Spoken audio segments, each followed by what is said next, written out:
O nosso boa noite a todos. Quem está com a câmera, veja se eu ficar aqui, o culto continua no lugar certo. Que bom que estamos na casa de Deus. Que bom que nós estamos na presença dEle. O Senhor está conosco nessa noite, disposto a nos abençoar, a fazer maravilhas em nossas vidas, disposto a atender às necessidades do seu coração. E hoje, de uma forma especial, nós estamos felizes porque o nosso irmão Marquinhos está completando mais um ano de vida. Que Deus te abençoe, Marquinhos. As mais ricas e preciosas bênçãos do Papai do Céu sobre a sua vida, sobre a vida da sua família, sobre seus planos, seus sonhos, aqueles desejos que estão guardados lá no íntimo do coração, que Ele possa atender a cada um deles segundo as misericórdias e a bondade do Senhor que não tem fim. Queridos, você confia em Deus? Você confia mesmo? Hoje você orou pelo quê, por exemplo? Você fez quantas orações hoje? Não precisa me responder, só pensa. Deve ter orado quando acordou, você deve ter orado para tomar o café da manhã, você deve ter orado para almoçar, você deve ter orado para fazer o culto, você deve ter orado... No jantar ou não, né? Você ainda vai orar para jantar? E você vai orar para dormir, é isso? Além dessas orações, alguma outra você fez? Você fez uma outra aqui na igreja? Quando chegou, eu também orei. Eu estava na rua quando o céu escureceu e parecia que ia dar um dilúvio. Eu orei, falei, Senhor, tem misericórdia de mim, não deixe eu passar em nenhum lugar que vai dar uma enchente agora, em nome de Jesus. Aquela oração da confiança, né? Você vai andando e conversando, você vai fazendo outra coisa e conversando. Como está crescendo, né? E está bonitão ele. Não gostou. Tá bom, tá bom. Ele é tímido. Dizer que confia em Deus é uma coisa. A prática dessa confiança é outra coisa. E não são poucas as vezes que eu e você entramos no piloto automático e nós parecemos confiar, mas confiamos desconfiando. Confiamos nos perguntando, será? Será? Será que Deus realmente se importa comigo? Será que Ele realmente está presente na minha vida? Será que se eu orar, Ele vai responder? É um assunto delicado, né, irmãos? A Bíblia, quando fala do assunto, ela diz assim para a gente, olha, sem fé é impossível agradar a Deus. Fica mais pesado ainda. E aí? Você tem essa confiança toda? Você tem essa fé toda?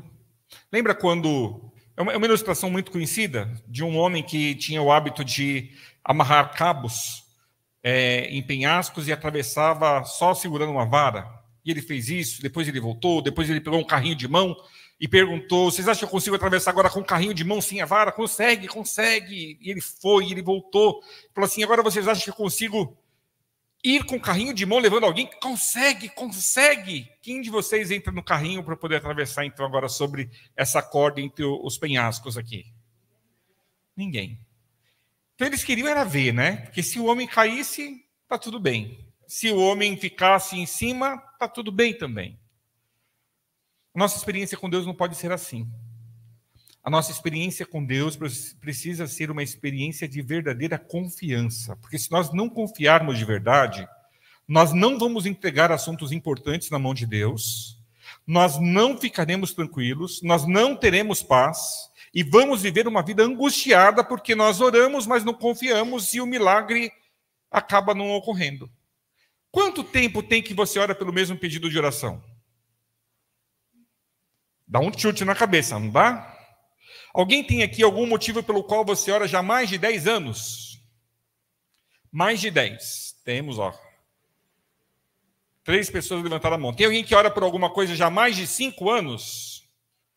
Um pedido que mais de 5 anos você pede para Deus. Olha, mais pessoas ainda.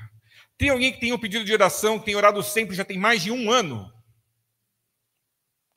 E aí, como que você levanta dessa oração? Mais uma vez eu vim para reclamar? Ou eu levanto dessa oração confiante? Vocês ouviram também aquela outra história de que fizeram uma vigília lá no Nordeste, no Agreste, no sertão, e a vigília era para que Deus mandasse chuva. E somente uma garota levou o guarda-chuva para a igreja. Vocês já ouviram essa história já também, né? Só uma levou o guarda-chuva. Os outros todos confiavam na chuva, mas não levaram o guarda-chuvas. Você é do tipo que leva o guarda-chuvas quando você pede para Deus mandar chuva? Ou você é do tipo que estou orando,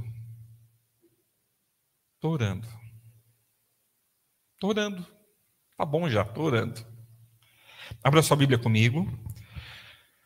Nós vamos ler nesta ocasião um texto bíblico que está em 1 Reis, capítulo 18.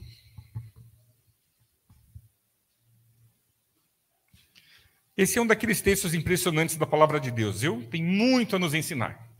O Senhor está aqui nessa noite e quer nos ensinar algumas coisas também. Vamos aprender com o Senhor. Agora você quer conversar. Estou percebendo você.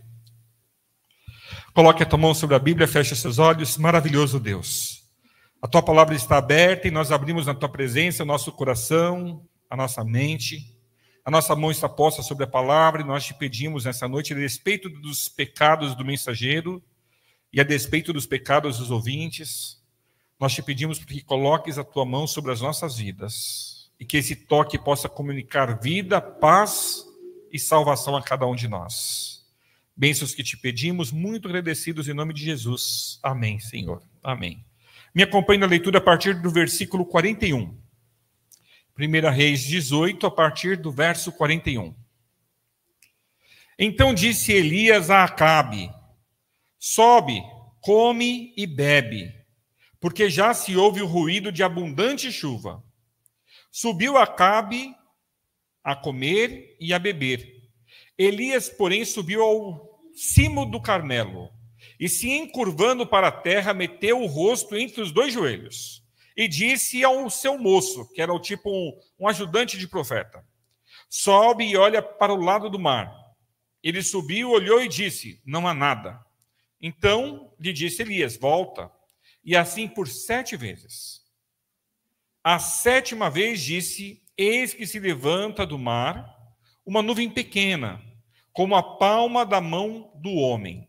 Então disse ele: sobe e dize a Acabe: aparelha o teu carro e desce, para que a chuva não te detenha. Dentro em pouco os céus se enegreceram, com nuvens e vento, e caiu grande chuva. Acabe subiu ao carro e foi para Jezreel. A mão do Senhor veio sobre Elias, o qual cingiu os lombos e correu adiante de Acabe até a entrada de Jezreel. Nós falamos sobre Jezreel faz pouco tempo, né, num outro sermão, quem estava aqui se lembra. Voltamos a falar do rei Acabe, um rei mau, orgulhoso, que tinha o coração distante de Deus. E voltamos a falar sobre o homem de Deus, o profeta Elias. Queridos, Elias confiou muito em Deus. Chegou a dizer assim para Acabe: Acabe, sobe lá, come, porque daqui a pouco você vai ter que descer. Ficava orando com o rosto em terra e dizia para o seu auxiliar: vá lá e olha para o lado do mar, vê se está vindo água, vê se tem nuvens. Não, nuvem nenhuma. Por 7 vezes não vejo nada. Na 7ª vez o menino diz assim, a gente chama de menino, mas não é que ele era novo, era um aprendiz de profeta. Ele diz assim: olha, lá do lado do mar subiu uma nuvem que parecia a palma da mão de um homem. Aí Elias diz assim para ele: agora você sobe até o rei e diz para o rei descer o morro rápido, descer a montanha rápido e ir para casa, porque está vindo chuva. Está vindo a chuva que a gente não tem faz anos. Queridos, essa experiência precisa ser a nossa. Nós precisamos ser aquelas pessoas que, quando dobram os joelhos para orar a Deus, quando levantam daquela oração, levantam confiantes de que Deus já ouviu a prece. Levantam confiantes de que Deus já está fazendo o melhor para atender aquela prece. Se não existe isso em nós, para que nós oramos então? Eu já não tenho mais esse hábito, mas por muitos anos eu tive o hábito de entrar no quarto dos meus filhos, quando eu chegava mais tarde da rua, E era uma oração específica que eu já não estou mais nem orando, porque eu já tenho certeza que Deus já atendeu. Entrava no quarto deles, cada um deles dormia num quarto pequeno, perto um do outro, entrava no quarto do menino primeiro, me ajoelhava perto da cama, e a minha oração era específica. Eu orava pela minha futura nora. Senhor, eu não sei quem é, mas é um passo importante que meu filho vai dar um dia lá na frente. E eu peço ao Senhor que esteja abençoando essa menina, porque ela possivelmente já nasceu por aí. Queridos, sempre confiei. Eu sei que Deus já sabe quem é a menina. Eu não faço ideia de quem seja ainda, mas Deus já sabe. Chegou um momento que eu parei de orar por isso e passei a orar por outra coisa. Mas orei muito por isso.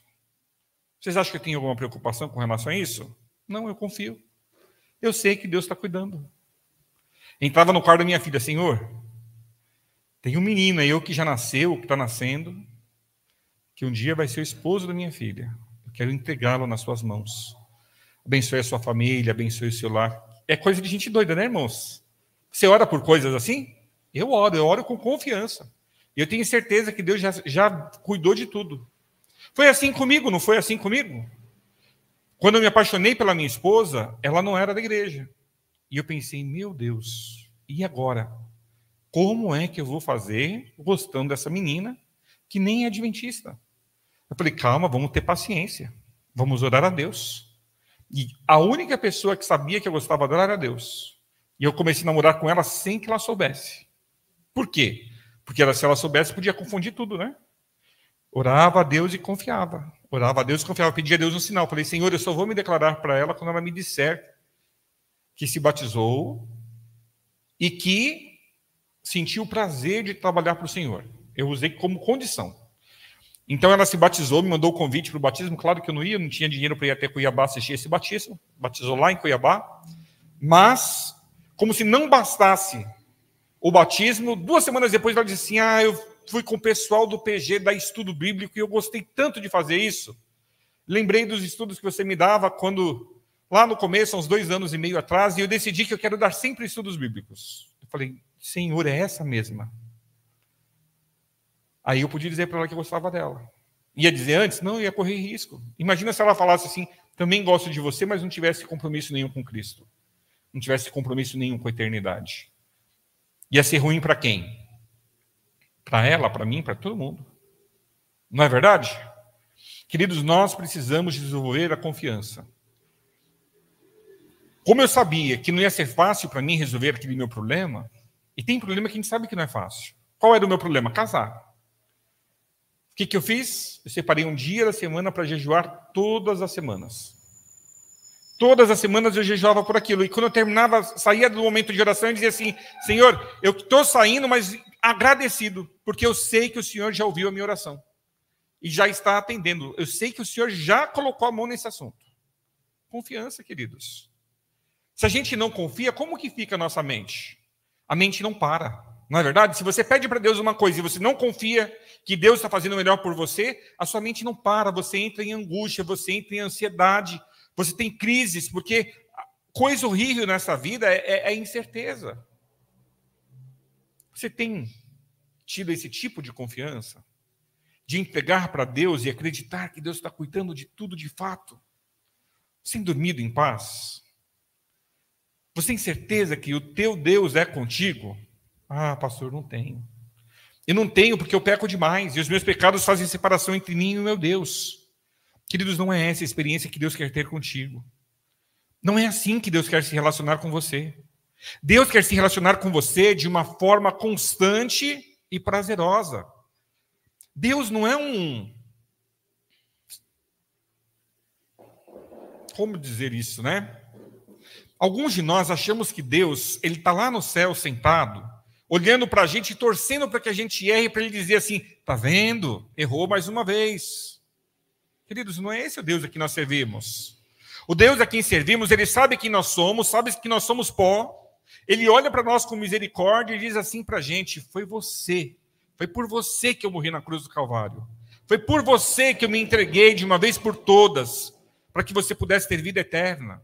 E você vai ser salvo não porque você é bom, você vai ser salvo porque você tem um bom Salvador. Você vai para o céu não porque você merece, você vai para o céu porque você tem um Salvador que merece te levar para o céu. Quando a gente começa a compreender isso, irmãos, a gente para de viver aquela fase inicial da vida cristã, que aquele aqui cai aqui, levanta lá, tropeça lá, cai acolá e levanta aqui de novo. Isso não é vida cristã, isso é sofrimento. Como que você acha que Deus olha para você quando você cai? Alguns de nós enxergam a face de um Deus furioso, um Deus bravo. Esse não é o Deus da Bíblia. Foi essa semana que alguém me disse assim, pastor, eu sinto, pastor. Eu falei, o que você sente? Ele falou, Deus me castiga o tempo todo pelas coisas erradas que eu faço. Eu falei, nossa, que interessante, o seu Deus não é o mesmo que o meu. O meu Deus é outro Deus, o meu Deus não castiga. O meu Deus me ama, me salva e permite que as minhas más escolhas tenham consequências. Mas aquilo que vem na minha vida, que talvez você chame de castigo, eu chamo de consequência, é consequência do pecado. Irmãos, essa vida é muito injusta. Não é muito injusta essa vida? Dá uma reparada na vida. Sobre quem que vem os dias bons? Sobre os bons e os maus. E sobre quem que vem os dias maus? Sobre os bons e os maus. Nós precisamos aprender a lidar com isso. Se você está num dia bom, vamos agradecer a Deus. É um bom dia. Se você não está num dia bom, vamos agradecer a Deus e confiar nele. Esse dia ruim vai passar. O mau dia passa. O mau dia passa e é substituído por um bom dia. Você tem sonhos, não tem? Planos? Como que você ora com relação aos seus planos? Você ora acreditando que já deu certo? Nós precisamos aprender isso, irmãos. Quer ver, uma das orações difíceis da vida é a oração por emprego, né? Orar por emprego não é coisa fácil, não. Acho que mais ainda para nós, adventistas. Porque a gente tem algumas restrições com relação ao trabalho. A gente não pode trabalhar no trabalho que trabalha sexta-feira à noite. A gente não pode trabalhar no trabalho que trabalha de sábado durante o dia. Já vai dificultando a coisa, não é verdade? Então você está orando por emprego e você fala, Senhor, eu quero um emprego bom, eu quero com sábado livre, eu quero um emprego que eu consiga te servir bem, eu quero um emprego que eu não fique muito cansado para que eu consiga ter um pouco de energia para gastar com as coisas do teu reino também. A gente começa a fazer a nossa lista, não é isso?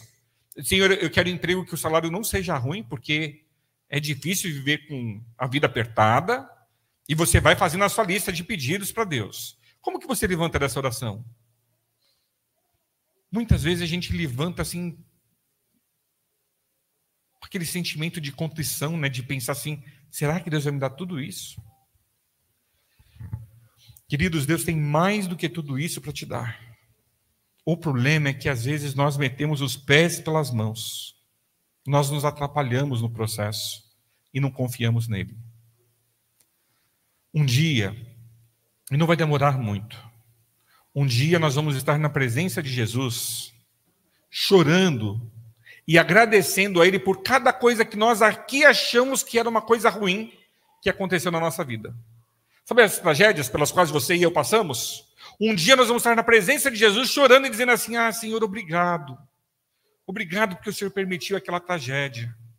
Aquela tragédia me ajudou tanto. Loucura, né, irmãos? Mas é assim mesmo. Um dia nós vamos agradecer a Deus. Senhor, obrigado pelas provas que eu passei. Obrigado pelos nãos que eu recebi. Senhor, obrigado por aquele momento de tamanha angústia, sofrimento e desespero que eu acreditava que não havia solução. Porque lá estava a sua mão me guiando e cuidando dos detalhes. Um dia nós passaremos por isso. Só que enquanto a gente não passa por isso, eu e você corremos ainda o risco de dizer assim, Deus não se preocupa comigo. Deus não se importa comigo. Deus não me ama. Olha o que Ele permitiu que me acontecesse. Olha que dificuldade sobreveio sobre a minha vida. Eu estou na casa do Pai, sendo fiel dizimista, guardando o sábado direitinho, vou à igreja todo culto. Nós estamos aqui com a nata da igreja, você sabe, né? Culto de domingo à noite, só vem a nata da igreja. Por que Deus ainda assim na nossa vida permite as dificuldades? Queridos, todas as coisas cooperam para o nosso bem. As boas, as ruins, as medianas, as horríveis. E um dia nós vamos agradecer absolutamente por tudo isso. Nessa noite, eu quero insistir com você, para que você seja mais parecido com o profeta Elias. Deus não te disse em algum momento da sua história que Ele te ama? Deus não te disse em algum momento da sua história que Ele te salva? Deus não te disse em algum momento da sua história que Ele te perdoa? Viva confiando nessas coisas. Viva confiando nessas bênçãos. Você não precisa se preocupar com o seu amanhã, Deus já está lá. Você não precisa temer o seu depois de amanhã, Deus já está lá também. Você crê nisso? Diga amém. Avalie o seu coração neste momento. Você tem experimentado essa confiança? Você tem vivenciado essa certeza? Eu me lembro das inúmeras orações que eu fiz pela minha mãe.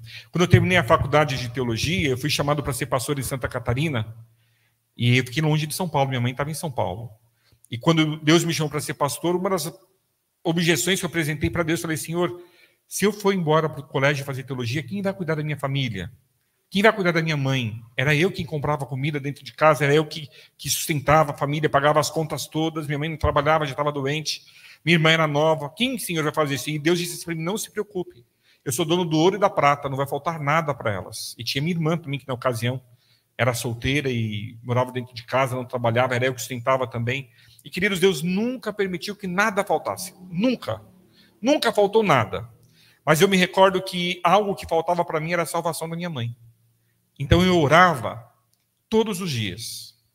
Lá em Santa Catarina, trabalhando pela salvação de outras pessoas e orando pela salvação da minha mãe aqui em São Paulo. Orava com confiança, cada dia eu levantava da oração na certeza de que Deus tinha ouvido. E eu dizia assim para Deus, Senhor, eu confio que não no meu tempo, mas no seu tempo vai acontecer. E realmente aconteceu. 2 dias antes de morrer, ela se entregou a Jesus. Aconteceu. E vai acontecer aquilo pelo qual você tem pedido a Ele. Vai acontecer. Porque Deus é Deus. Nele não há sombra, nem variação de mudança. Ele tem o poder de abençoar todos os seus caminhos. Aplainar todos os seus caminhos. E fazer por você coisas que você nem imagina que Ele tem interesse de fazer. Ele tem interesse de fazer por você. Porque quando Ele olha para você, Ele fala assim, ali vai o meu filho amado. Ah, lá vai a minha filha. Você sai de casa cedo para ir trabalhar, você sai de casa para estudar, sai de casa para fazer qualquer coisa, os olhos do Senhor estão sobre você. Não é para acusar, não, é só para abençoar, para guardar. Os anjos estão te protegendo ao longo dos seus dias e você nem vê. Coisas acontecem com você que você nem imagina, porque os olhos do Senhor estão sobre você. Você está voltando, os olhos do Senhor continuam sobre você. Ele não esquece de você 1 minuto sequer. Ele não esquece de você 1 instante sequer. Eu quero te desafiar. Continue orando. Continue confiando. A leitura da Bíblia vai enchendo o nosso coração de esperança, de fé e de confiança. A oração vai nos fortalecendo como indivíduos. E daqui a pouco mais, queridos, tudo aquilo pelo qual eu e você oramos será realidade. Uma coroa de fronte na cabeça, o galardão, a vida eterna, viver para sempre pisando em ruas de ouro. Isso vai nos lembrar para sempre que o dinheiro não tem valor algum. A gente se preocupa tanto com o dinheiro aqui, daqui a pouco mais não vai ter valor nenhum. A gente vai pisar no ouro. Que Deus possa encher o meu coração e o seu coração de confiança. Fé é a certeza, fé é a convicção daquilo que nós não podemos ver, mas sabemos que pelo poder de Deus vai acontecer. Não sei do que você precisa nessa noite, mas vai embora para sua casa tendo certeza de que Deus tudo pode e pode atender esse pedido também. Vamos neste momento ouvir uma mensagem musical com o nosso irmão Fábio. Ao ouvir essa música, eu queria que você fizesse uma avaliação introspectiva da sua vida. Quais são as coisas que você tem pedido a Deus ao longo dos últimos anos, meses, dias, não sei. Enquanto você ouve essa música, você se pergunte, fale, Senhor, será que o que está me faltando é a confiança de que o teu poder vai mudar toda essa situação? E se for, durante esse louvor, sentado como você está, peça a Deus, enche meu coração de confiança, Deus. Eu quero confiar e eu quero começar a desfrutar da bênção e da certeza do seu poder na minha vida antes que o milagre aconteça. Porque eu confio nas tuas mãos, eu confio na sua misericórdia.